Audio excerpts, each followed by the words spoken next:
What is up? What is up, everybody? It's here. We finally made it. We watched all the old Indiana Jones and talked about them, and now we're talking about the brand new movie that just came out in the movie theaters. I'm here always on this journey with the Indiana Jones guy, Snark, and then also one of our Patreons, Brennan, decided he wanted to join us on talking about this brand new film by Lucasfilm, Indiana Jones and the Dial of Destiny.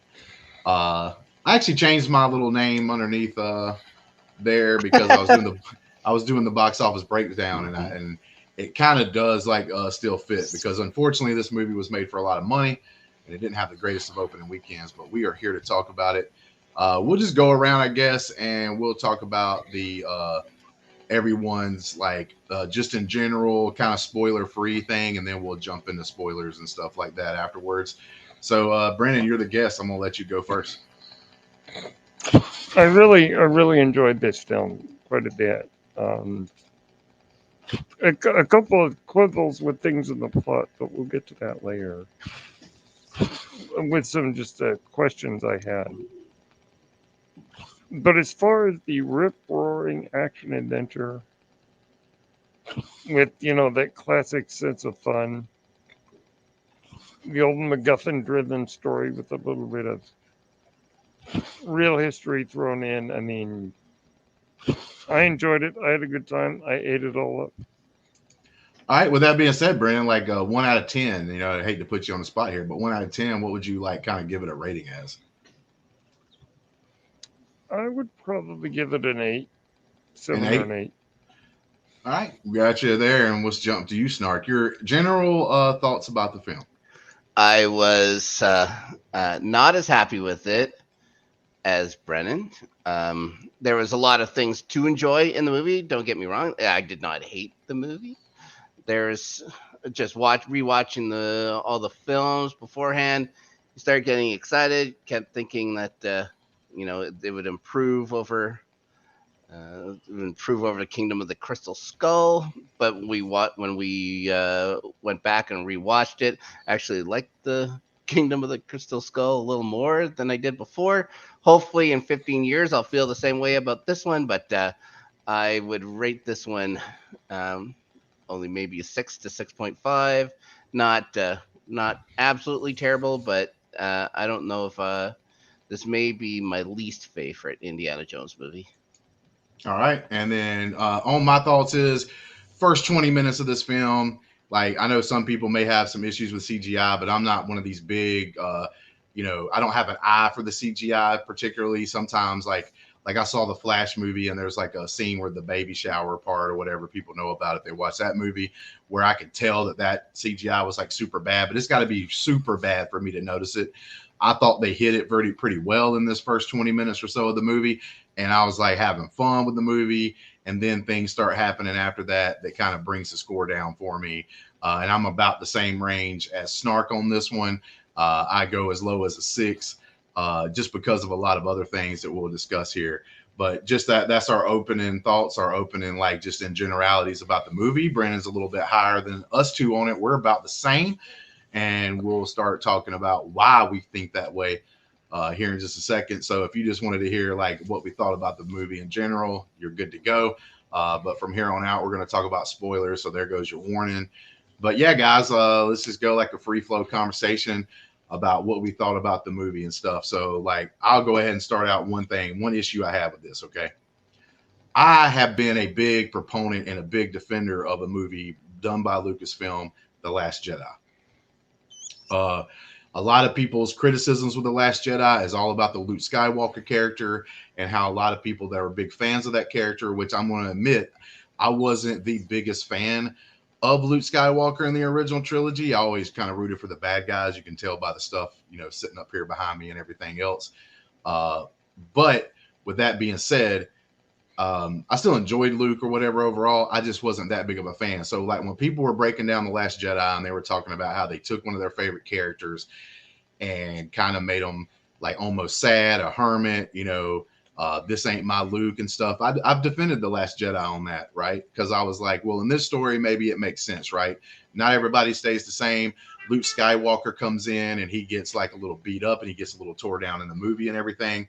And so I'm like sitting over there going like, well, okay, I don't agree with that, so I defended it. And then even in the same story for like the Force Awakens and stuff like that, they kind of did the same thing with even Han Solo character. He had to come back and like prove himself again and everything else, and try to go get his son off a Star Killer base and all that. And in this movie, I was very disappointed because at the very beginning, they took another favorite character that people loved and adored, and they kind of broke that character down. That character becomes one of the saddest characters that you'll almost ever see. Now, he had some moments in the movie, so I don't think it's like the worst thing I've ever seen or the worst teardown I've ever seen, because he does get a little, a couple of moments in the film where he does kind of shine a little bit and he kind of takes control in certain moments and stuff like that. But I was really just disappointed in that. And the reason why I brought up The Last Jedi with Luke Skywalker is because I defended that, right? It was a one-off that they decided to do that with this character. But when you do it multiple times, when you do it with the Luke Skywalker character, you do it with the Han Solo character, and now you're doing it with the Indiana Jones character, it's not just we decided to do this for this character. It becomes more of a decision, more of a choice, more of a I'm brain farting right here, but more of a like routine. You know what I'm saying? It's like a conscious decision to like break these characters down and just make them sad. And I thought they certainly overdid it with Indiana Jones in this film.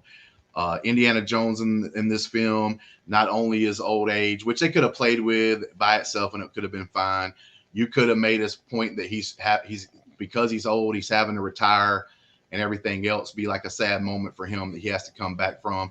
That would have been fine. But not only do you do that, but he's divorced from his wife. They took the happy ending that at least we got, like Crystal Skull or not, it ended with a happy story, and they destroyed that because they're divorced. Then his kid dies off screen in like the Vietnam War. Like all of these things, they could have just played around one part, like his old age and him having to retire is something that like he's overcoming or something, right? He's wanting to go on this last journey. I felt like if they wouldn't have added on all the other things to that, right? Like just to make him this like almost sad sack, like even the students in his school didn't even want to pay attention to him. He was like a hero at school, like one of those favorite professors in all the other movies. And in this movie, the kids don't care. They ignoring him, don't even like pay attention to what he's doing. So even he's sad in that. It's like too much of a breakdown of his character, just way too much. And because they already had done it with another famous character with Luke Skywalker in the Lucasfilm genre, like I just think it's too much, man. I think that's why this movie's not making a crap ton of money. I also think that even though I don't think she did a terrible job, like Phoebe, she's got like the Waller-Bridge, whatever. Yeah, Phoebe Waller-Bridge. Waller-Bridge. Even though I don't think she did a terrible job, like I just think this movie would have been super awesome if they would have brought Short Round back and he would have had like the major part of this movie, and he would have been the one that went. If this movie had come out earlier during Ke Kwan's like Renaissance, then for sure you would have had. But like yeah, if they had known that he was going to have such a successful career, they probably would have brought him back. Right, and they did bring Short Round back. They just called him, with another character. They just called him Teddy. They just called him Teddy now. Oh, that's true. That's very true. But a guy that tricks another person in a gambling thing, and all of a sudden that other person owns them. Right, and I just think if it would have been Short Round's character coming back to Indiana Jones for one last help because he's got himself in a bad situation or something like that, and they didn't change too much of the movie, I thought the movie could have been better. And no, like I said, I'm not trying to bash on the actress here. I'm just saying, just continuity and maybe even something cool that people would have fell more in love with. They love that guy that plays Short Round. I can't think of his name right now, but like he just won an Oscar as well for like. Yep, and but nah, that would have been cool. And there's things in this movie like towards the end of the first section of the movie, they even like accuse him, like basically they think he's the one that murdered some people. And everything that never comes back in the film, it just disappears. And it turns out that no matter what they would have did with that doll, they would have always went to the same conclusion. They would have always went to the same place because the gentleman already had to watch in the gravestone, like buried, whenever they find his body and stuff, and they see the propellers drawn on the side of his casket, and he's wearing a watch. So like that, some of the things they tried to set up in the movie really didn't matter because they were going to go to the same place no matter what. And just the unbelievability of this kid that maybe was playing around with a little thing that can help you learn how to fly, be able to fly a plane, not just fly a plane, but he had to fly through a vortex. He had to do it during a storm. And then to have a pilot that's sitting behind him or sleeping behind him that never wakes up during the storm, during the plane being cranked, during the plane taking off and almost getting through the hole. Like finally he wakes up right before they go through the vortex to go back in time. And the unbelievability too of the when they do get over there, I understand why they started low because they were falling from the sky. But the World War II plane, like after they got crested and they started like flying, why they just didn't raise up a little bit to get away from being shot by the projectiles from the ground. Like that stuff right there kind of gets to me a little bit. But there are moments of this time. The first 20 minutes of this film I really loved. And there were moments in between some of the things that I didn't like that I thought was a fun adventure. And those are the things I can't take away. That's why I don't hate this film. 5 to me, if I rate it on a scale of 1 to 10, 5 is right in the middle, where I don't like or love it. This is a little bit towards the like side. That's why I give it a 6. But yeah, man, it's just like it's almost like it's not an accident that they tore these main characters that people loved, Han Solo, Luke Skywalker, and now Indiana Jones. You can't call it an accident, or you can't call it a choice anymore. I don't know who's in charge at Lucasfilm, who's coming up with these ideas, but to break down these characters every time and make them sad sacks, hermits, or people that like they just broke Indiana Jones down. Like he's this piece of crap old man drinking himself, you know, every night and waking up and being mad because people's playing loud music along with all the other things they took from him. I just didn't think they didn't have to go that far with the character. They could have made him a little sad because he's old and stuff and played into that because the old, you know, thing is obvious. But yeah, man, I just thought they went too far with it. But now I'm going to let you guys, like, we'll go with Brennen because he liked it more. That way we skip. Maybe we can split up. Obviously, my man Snark had a couple of things there. But Brennen, man, what is your thoughts of the movie? Spoilers. You can talk about any of the topics or whatever you want to talk about in the film and tell us why you liked it a little more than we did. Well, I do think his story is very similar to Han Solo's story. In the sequels, they lost his son and split with his wife. I think that that's the point. I think that it's this idea of Indiana Jones is this adventurer from another time. Mm-hmm. You dropped in the middle of the protest era, and it's totally. This is not the world that he knows. And I think turning into a bit of a grumpy old man is, I think, because the world has left his world behind. Mhm. Mm-hmm. Yeah, the kids are too cool for school. They're into the anti-Vietnam War, anti-Nixon. You know, people are in space, which is not something that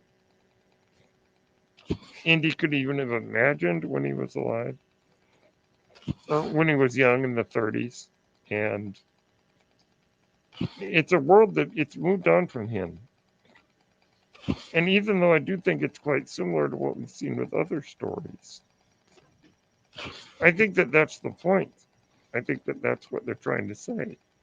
Yeah, now I agree with you Is with the that old Indiana yeah. Jones doesn't fit in this world. Right.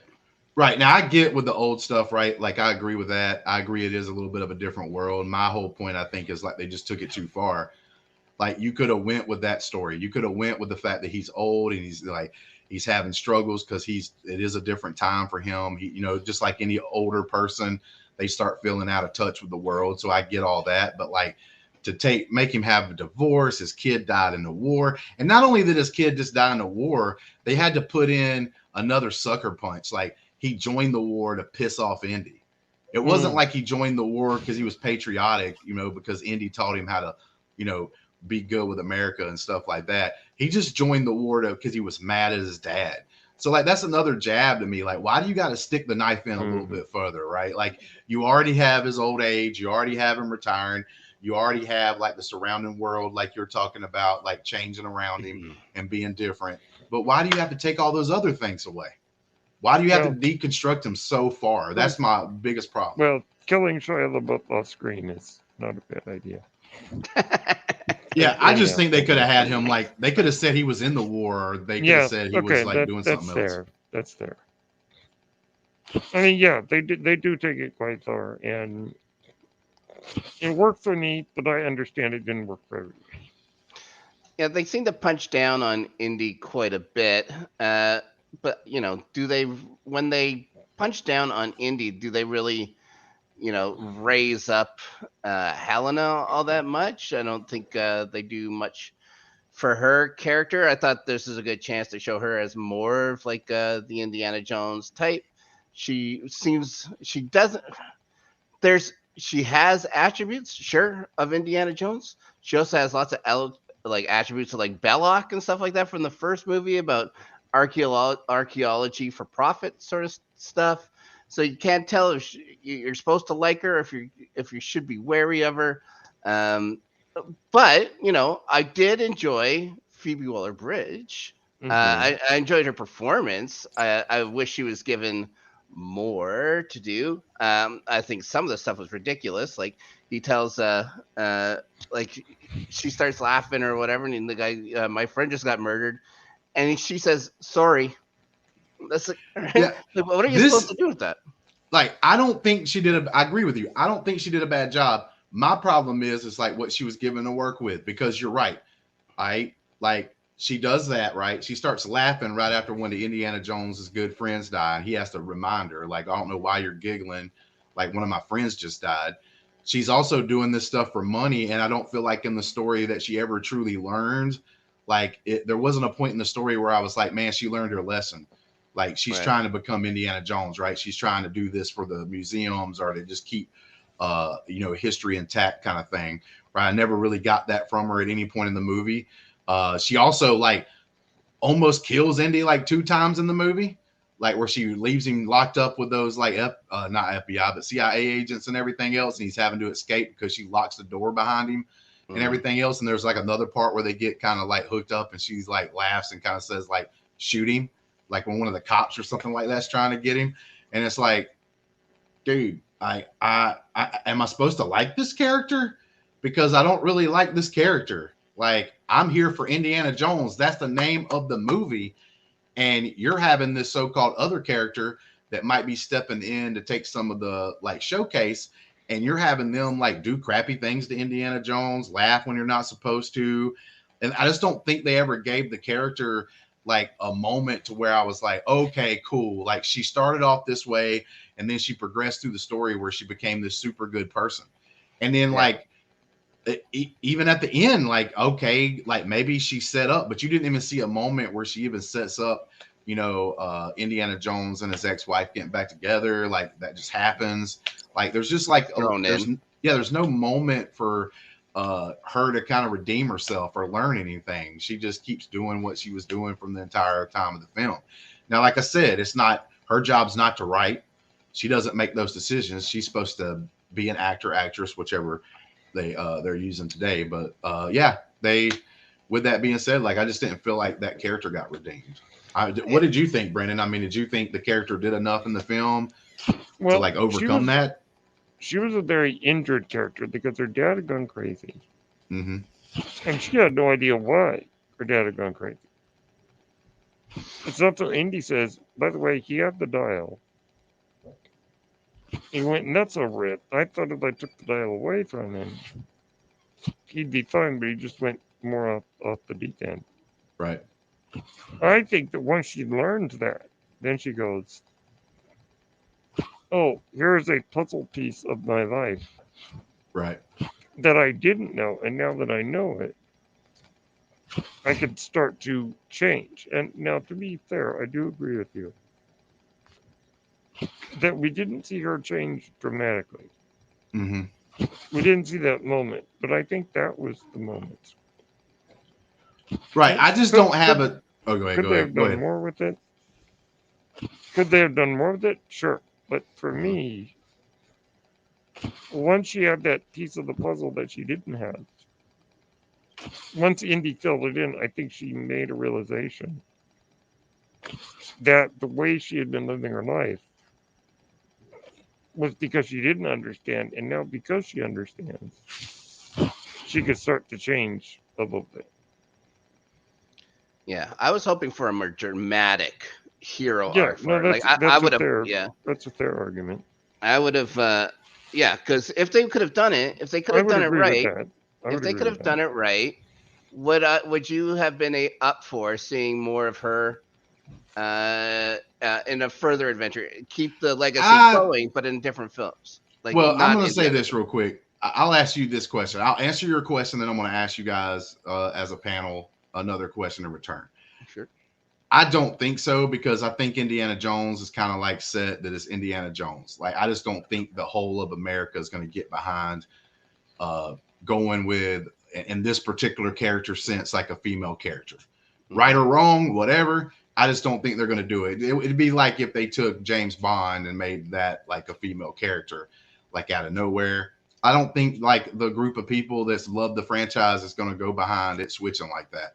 Maybe, but I don't think so.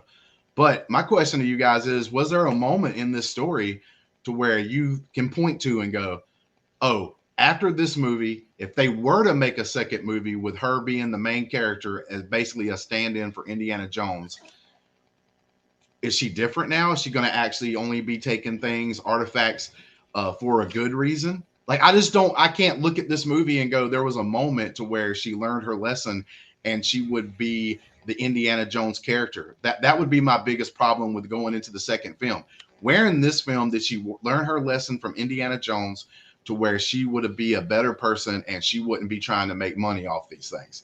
There's no moment in the film at all, period, even through the end, to where I can point to and go, she's a changed person. Yep. Like she has some heart, right? Like I'm not saying she's a totally heartless character. She's obviously got heart and she like doesn't want to be like this ultimate bad person. And I'm not trying to make her out to be that way, but there's still not a moment in this film where I could go like, man, she changed. She's a different person.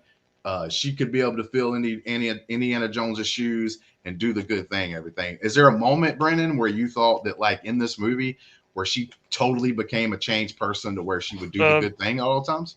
Completely changed? No. And I Mhm. think if they did another story,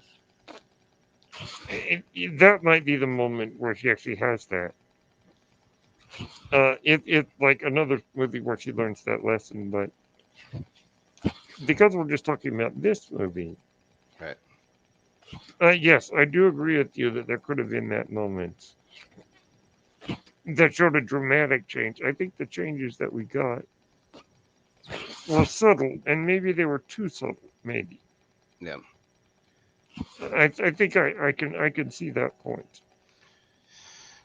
Did you guys Yeah. notice a There you go. big change in tone, like with Mangold directing it instead of Spielberg?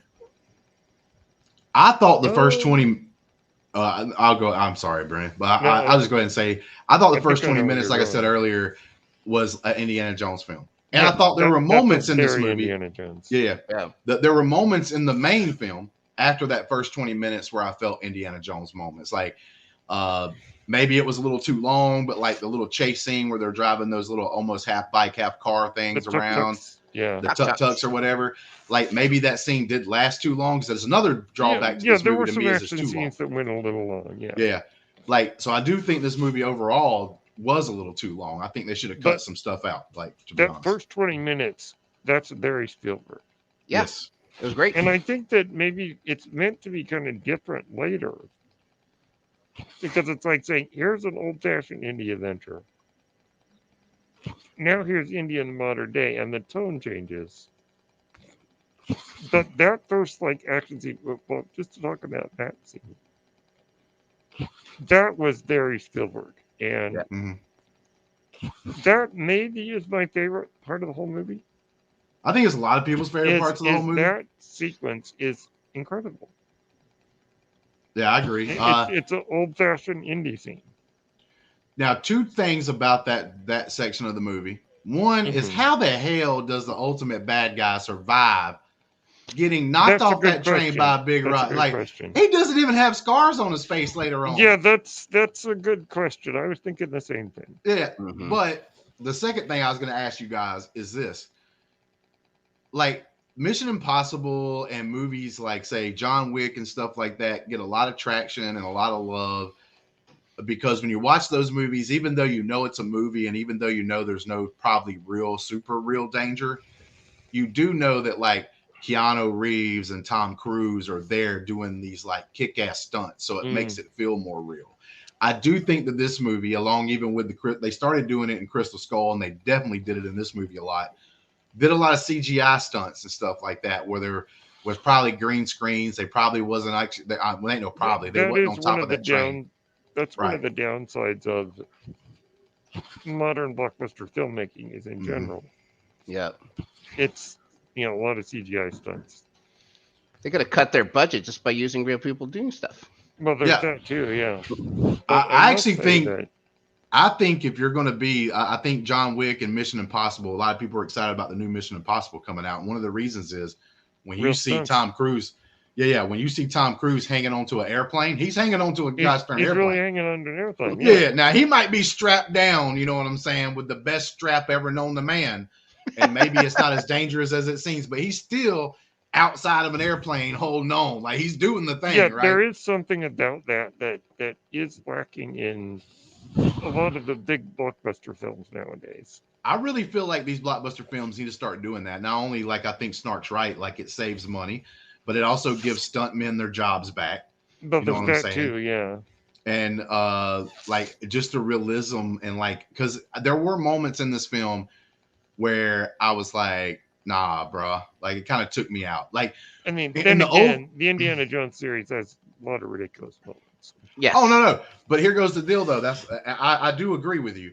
But like so for instance, in the older films, because me and Snark rewatched them and did reviews for them and stuff like that. Mm-hmm. Like when Indiana Jones is being pulled behind like a car, you know, like by a Jeep or whatever it was, like in one of the first movies, like it just feels and looks more real because he was actually being drugged. Well, yeah, or a stunt man was being drugged, right? Yeah, the actual person's being drugged behind it. Like there's no moment in this film where I think anybody did anything. Like there's a moment like during the chase scene of him trying to get back on the train, for instance. They have that motorcycle that's got the sidecar thing going on.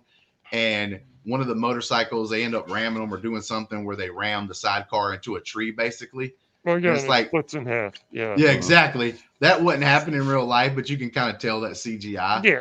So I think these blockbuster films, action especially, like adventure action movies, need to go back to more practical stuff. Yeah. I think they need to start doing that. I absolutely agree. I absolutely agree with that. I do think that for what it was in this movie, the action scenes in general were pretty cool. Yeah, a lot of them was great. A lot of it was great. Yes, less CGI would be nice. Mm-hmm. But I think a lot of them were actually really fun.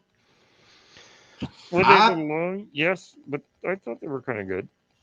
I will say this as well. I think one of the weaker parts about this film is the whole thing about Indiana Jones is like he's going through some caves or underground stuff or whatever, and he's having to do some things to get through it. I just felt like the cave, you know, that they go up to find the last piece is like super extremely easy.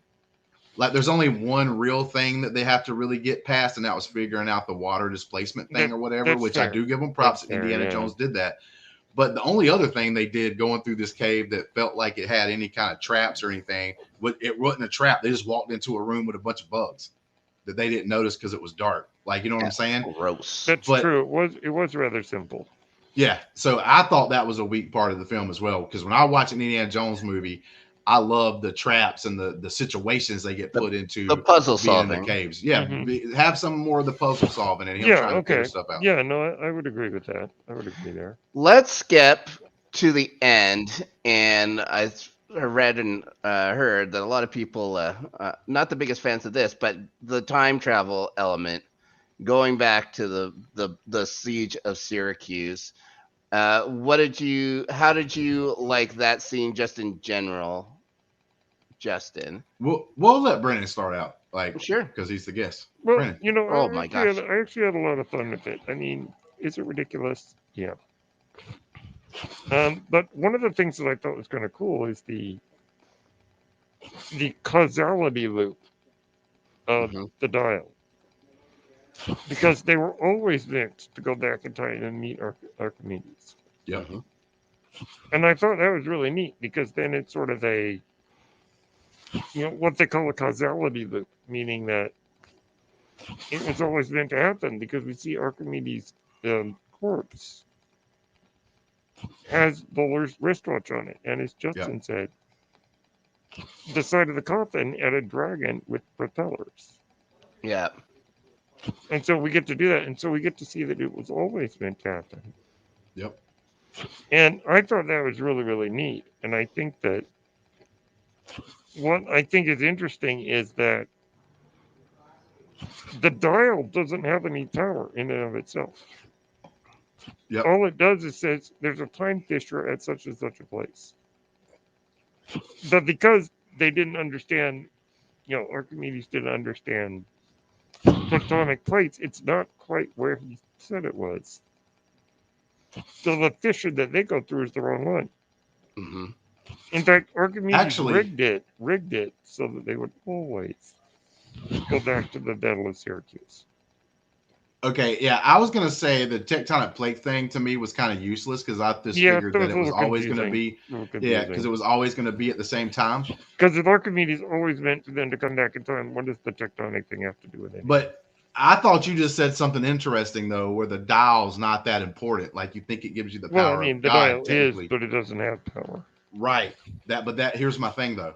The dial has power, but it's not as powerful as you think, because in the real story, Archimedes does win the battle that they show up at. He wins, and the Romans are pushed back. That's true. But a few weeks later, they get their butt handed to him. So he survives here. He pushes back the Romans, and it's not very long after that, though, the Romans come back and he dies. So he built that thing to survive, because he thought, oh crap, this will save us. And technically, in the story, it does, right?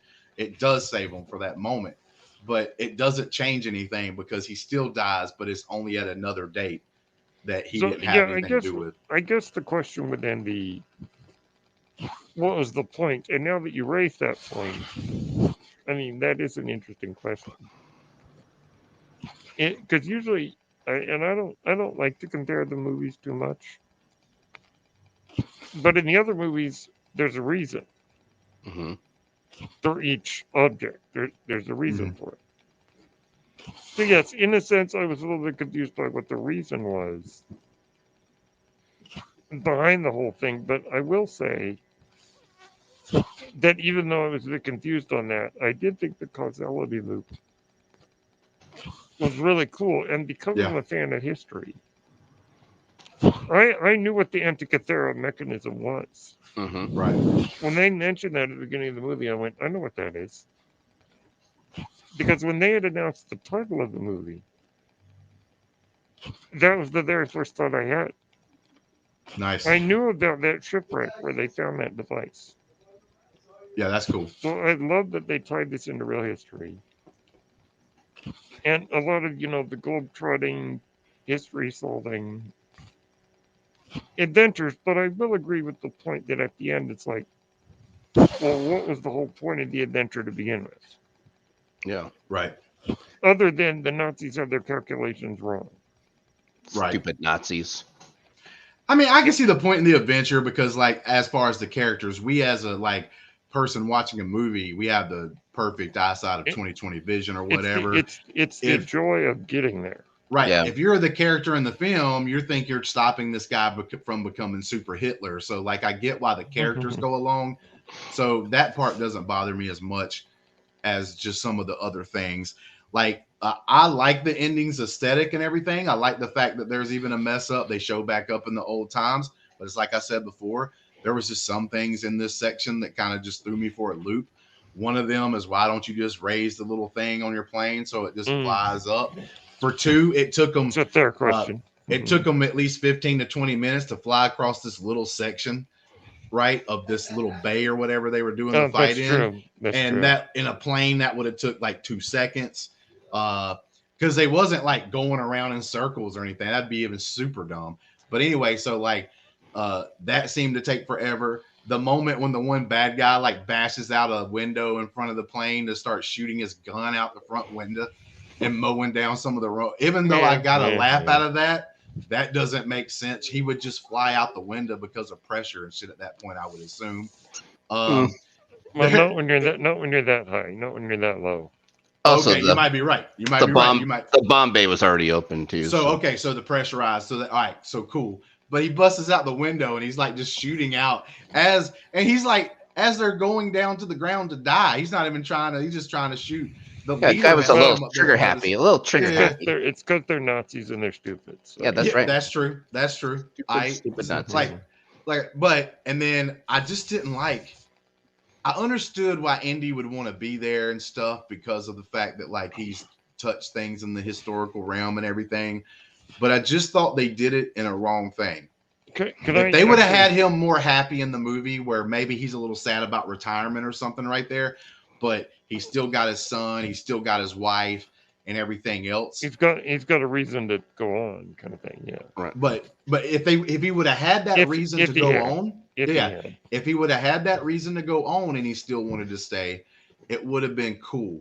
But because of how they set it up, all the things they took from him, like I said at the very beginning, and then here at the end, he's basically saying he has nothing to live for. You got an Indiana Jones that goes on this last adventure, you think to raise himself up and to raise his spirits, but you have a guy at the very end that's willing to give it all away, basically commit suicide because he's shot in the chest. He has no help. Like he's going to die within a day or so, maybe even quicker than that if he stays. Like you just have this guy willing to commit suicide because his life's so bad. You have this beat up guy.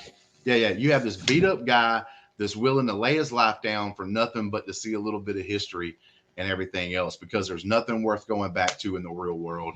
And that to me was what really, like, I could have probably stayed at a 7.5 or so on this movie if it just wasn't all of that compounded together. And then that last bit at the end where he even gets knocked out by Waller-Bridges' character, just knocks him out. And he's knocked out. He gets hit by the big guy. He gets hit by the big guy at least once in this film and doesn't get knocked out for this long.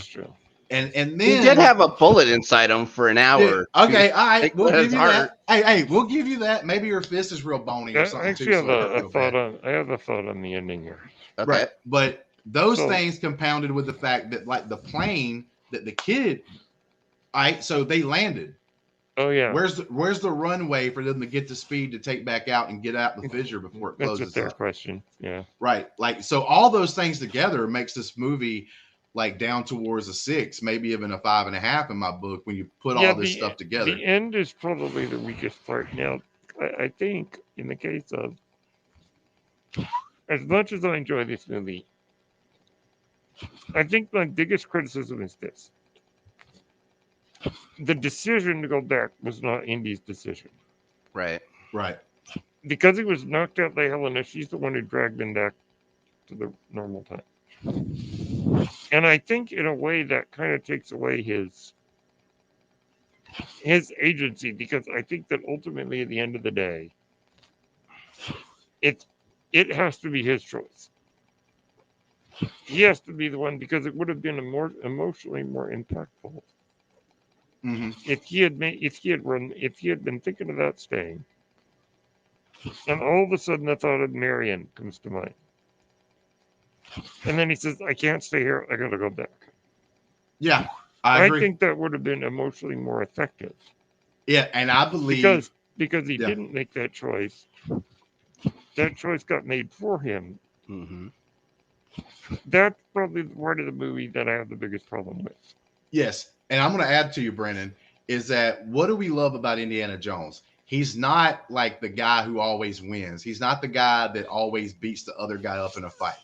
He either comes up with a creative way. He usually gets knocked down more than the bad guy does, but he keeps coming back up. He's almost like a Rocky Balboa character, but in an action adventure film, because he gets knocked down, gets knocked down, gets knocked down. He never gives up. He never gives up, right?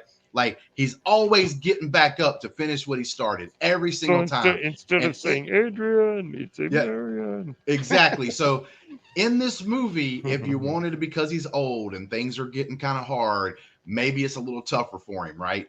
Like, but this is the thing that just drives it home. The thing, like I said, that makes that score as low as I got, you know, is the simple fact that they took this character that never gave up, that never did any of that stuff, right? And he's willing to give up. He's given up. He's just going to give up his life. He's going to see a couple of cool things in the time of history that he learned about, which he thinks is cool. But like you said, that would have been cool, though, if they would have made it to where he was about to give up. But just like every Indiana Jones story we ever got in the past, even the so-called bad one with the crystal skull, when you think it might be him done, when he's tied to the post, you know, and he doesn't think there's any way to escape and everything else, just when you think that moment's going to happen where he's going to give it all up, like you just said, he remembers Marion, and he remembers, you know or what, his dad, or his dad, or his, anybody, right? Like, and he's like, I want to go back to make things right. And he doesn't ultimately give up. Then at the very end, when Marion's there, when he wakes up from the gunshot wound and healing, and he gets up out of bed and Marion's there. And the reason why he came back was because he kind of had a vision of her, right? He kind of thought about her in that last moment. When they do that scene, it's really cool because they took it back from one of the old Indiana Jones movies about where to kiss. That hits home. To me, it falls flat because Indiana Jones, not 2 minutes ago, was giving up on everything. And to me, the ending just falls flat because it's like it's not earned. She just happens to be there. The bit with Marion and the music, that scene got me emotionally. It would have got me even harder. Yes. If he had remembered her in Syracuse. Yes. Yeah, it would have hit even harder. I think there would have been a lot of tears from people if they had done that. Well, also when said that he hadn't talked to her in years and years and years, and all of a sudden it takes Helena to bring her back. She's back, no problem, like nothing ever happened. Has groceries the whole bit. So that wasn't. Yeah, that part of it wasn't her. But so I did mark out as soon as I saw Marion, though. It's like it's about time. It's about time she showed up. Yeah, I mean when she showed up, I mean I was as happy as could be. Yeah. Yeah.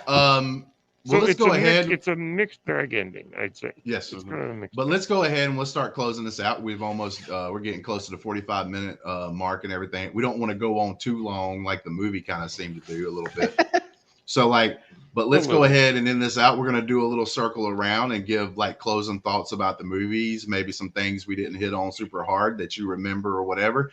But let's go through here. Brennan, you are the guest, like I said earlier. So we'll start off with you, man. What's your closing thoughts on like final things you kind of want to put the staple in here on Indiana Jones and the Dial of Destiny?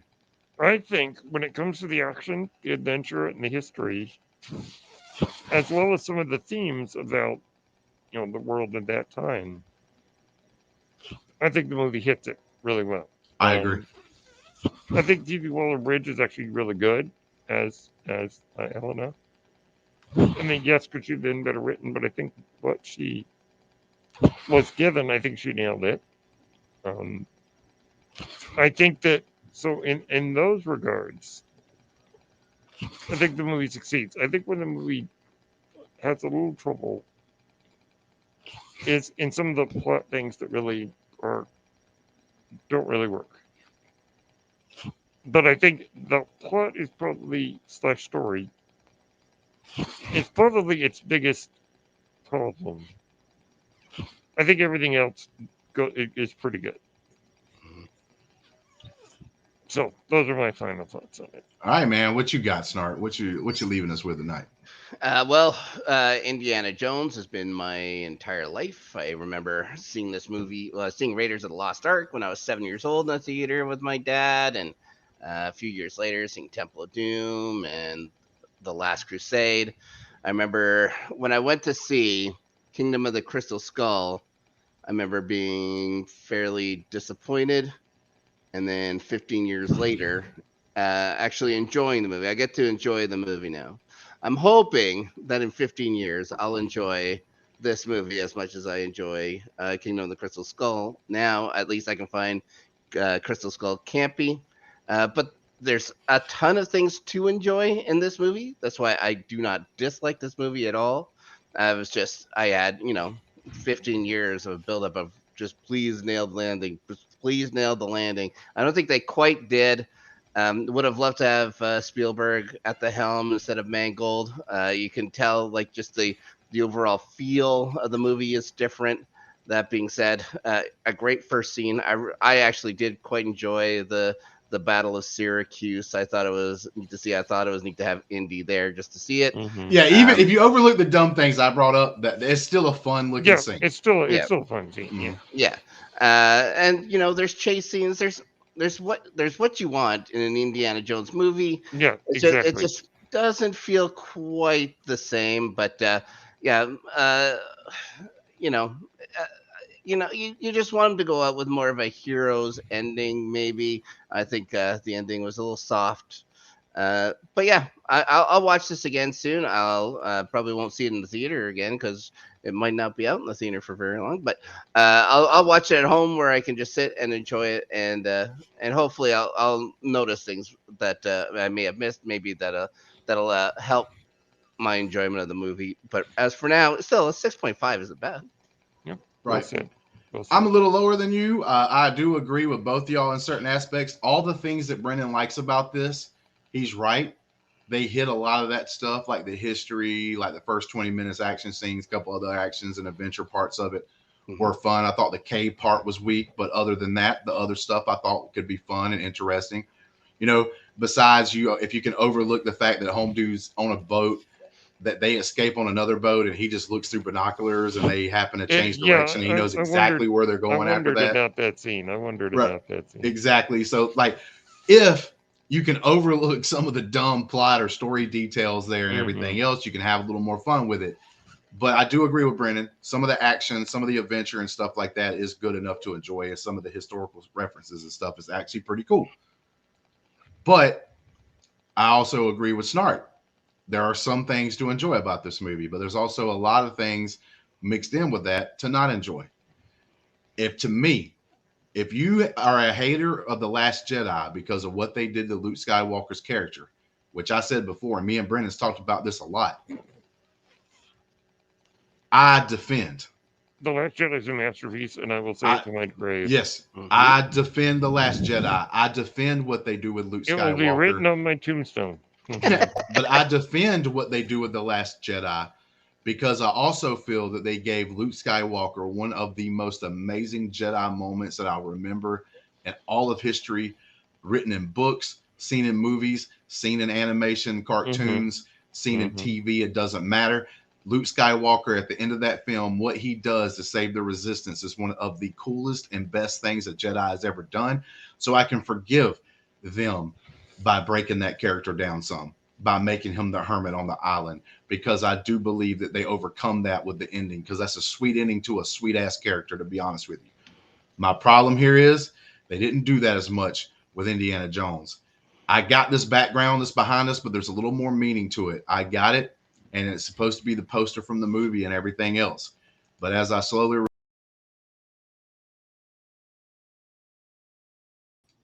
as you see this poster right here in the background, it's been here the whole time. What's happened? Indiana Jones' head cut off. Because I'm going to tell you right now, to me, that's how I feel that they did with this movie. They cut the character's head off. They didn't give him this sweet redemption. They tore his life down. They made him a sad sack. I never wanted to see that. And like I said before, if you don't like The Last Jedi for what they did with Luke Skywalker, you're not going to like this movie. And if you do like this movie somehow, then you're a hypocrite. You need to take back all the things you said about The Last Jedi and Luke Skywalker and how that wasn't your Luke. And you need to take that all back and stop being a hypocrite. So now you need to be a fan of The Last Jedi if you can be a fan of this movie after what they did to the Indiana Jones character, okay? I love the Indiana Jones character. I always thought it should have been a character that became the United States version of James Bond, the British James Bond, right? Where they just recast every few movies, 3 or 4 movies. They put another character in that kind of stands as Indiana Jones. Temple of Doom. Right, exactly. So like Temple of Doom, he basically is James Bond. Yeah, but that's what I'm talking about. Is like in but they should have just kept recasting the character and going on. I thought that would have been super cool. But I love this character. I love what this character stood for, and they kind of took all those things away, and I just don't like it. Like I said, I don't think they did as much to the Luke Skywalker character as they did to Indiana Jones. I think they overdid it. I think they kept beating you in the head and beating you in the head with how this character's run down and old and sorry and don't have a family no more. And his kid died in Vietnam. And not only did his kid die, but his kid decided to go to make him mad. And now it's his fault. His marriage is not together. Everything's his fault. Story. It's a Exactly. sad story. It's a little too sad. They could have gave me a little bit, right? And that's one of the things that I just dislike, and that's why I get but I'm not one of these people that call something trash because I don't like a certain part. I don't say I hate a movie. I give every movie a chance. You don't get in your car and film yourself yelling about the movie. Exactly. That's why I still give this movie a 6, because there were moments where, like when they're doing the tuk-tuk scene, where I thought Indiana Jones did get a cool moment where he's like, boom, get out of here. And he starts taking over driving. You know, he kind of pushes the Waller-Bridge character back and like takes control in that moment. And there's other moments where he does things like cool with the whip in front of the room, where he's kind of taking charge and then realizes everybody's got a gun kind of thing. Mm-hmm. There's moments in this film that Indiana Jones does get to shine in, you know, so I'm not going to hate on every second of the movie and stuff like that and say it's a 2 out of 10 and call it garbage and trash. I'm not going to do that because I'm not going to make fun of people that do like this film. Brennan's higher on this film than me and Snark are, obviously. Me and Snark almost went to the range where we wouldn't even have called it a mid movie. We would have been below that. We almost got to that level, but we stayed a little bit above. But we don't, there's no room for that kind of stuff going on. The only thing, like I said, if you don't like The Last Jedi because that's not your Luke, then there's no way you can like this movie, because this isn't our Indiana Jones. And truly, because they even do more things against this character than they do against Luke Skywalker's in The Last Jedi. But other than that, guys, I hope the people that do go watch the movie, I didn't feel like my money was wasted. I was somewhat entertained during the thing, so I hope nobody feels like their money was wasted. I hope nobody gets into their feels. It's still a form of entertainment and everything else. Please hit let me find it right here. Nope, that's the wrong thing. Here we go. Please hit that like and subscribe button right there and help us out, man, to get the channel a little bit bigger and get it monetized so we can start doing even more things. Thank you to the Patreons, which Brennan's one of them. He's one of the Big Daddy LGR execs. That's why he can come on to our shows and stuff. So if you join at that level, oh yeah. Well, I mean, hey man, that's what people call you when you're not in the room, Brennan. They say, "There goes Big Daddy." Yeah, you're not supposed to tell them. Yeah, well, I mean, I slipped out, Snark. It slipped out. But with all those things being said, thank you, Brennan, for coming on here. Thank you, Snark, as always, for being here. And I'm going to tell you one thing, even though his head's not on the poster in the background behind me and everything else, and I did that a little bit for symbolism, during the movie and at a ripe old age of 80, Harrison Ford is still one of the sexiest men in the land of America here on our Independence Day, because we're recording on this Independence Day.